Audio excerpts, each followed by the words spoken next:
War is a cruel mistress, always leaving devastating results and showing up when it's least wanted. You know, when shit's gone down. Muv Luv Unlimited The Day After Episode 3 happens to be exactly this scenario. Even in the post-apocalypse, we can't escape war. The Day After 03 is probably what someone expected TDA to be like, having intense drama and wrapping up major parts of the story. But it doesn't wrap up everything. My Muv Luv Unlimited The Day After impressions will assume that you've played through at least the original Muv Luv, extra unlimited arcs, since there are inherent spoilers that cannot be avoided. So, please play those first or read our review on them before you continue on with this one. If you want thoughts on our release structure and the new engine, please read or watch our The Day After impressions or the review of the series.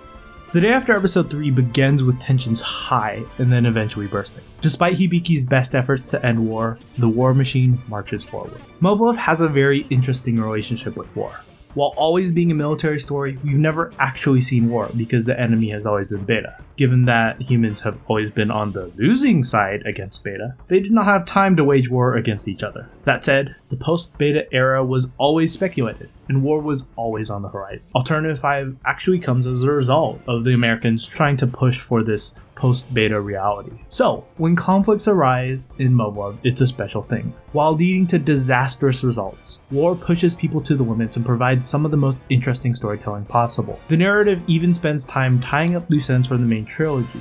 Sure, we don't experience the 2-5 coup in Unlimited, but that doesn't mean those factions just go away. So it was nice to see them make a return. There's just one problem with this war story here. It's absolute total insanity and can easily break your suspension of disbelief or make the story seem more cartoonish than it actually is. In a way, The Day After 3 is great for doing this. It's dropped any pretenses of normalcy, and in a mad world, you expect mad people. However, this entire scenario ends up feeling more like fan service than an actual war. You can't just keep on escalating in such an aggressive fashion and not lose someone in the process. Also, as someone living in America in 2021, having a war started by a radical nationalist party feels like a touch too close to home for my liking. Ultimately, these are minor complaints, as the story manages to be incredibly riveting regardless of my complaints of it being over the top. The themes of The Day After leads to some of the coolest moments in the series, and the game was incredibly engaging. When The Day After 3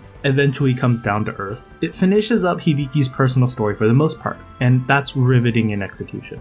Sure, the big reveal wasn't actually really a big reveal because so much of it was foreshadowed, but it was still satisfying to see and hear after so much speculation.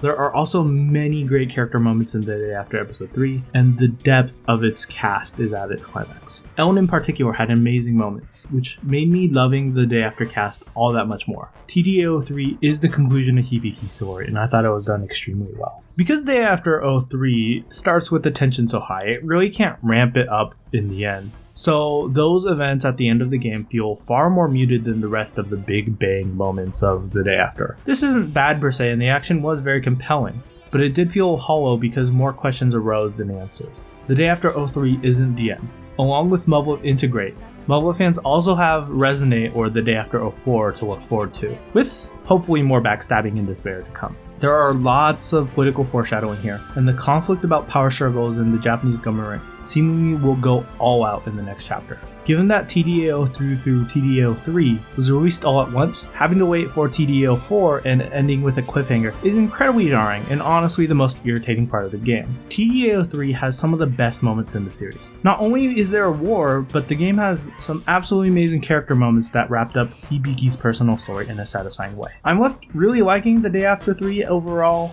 but there are still things about TDA03 that rub me the wrong way. The over-escalation of war and the unfortunate cliffhanger thanks to the nature of the release in particular. Still highly recommended and still some of the best of Muv Luv, but it leaves TDA01 as the best of the series in my opinion, which wasn't something I was expecting to say. This has been Noisy Pixel, signing out.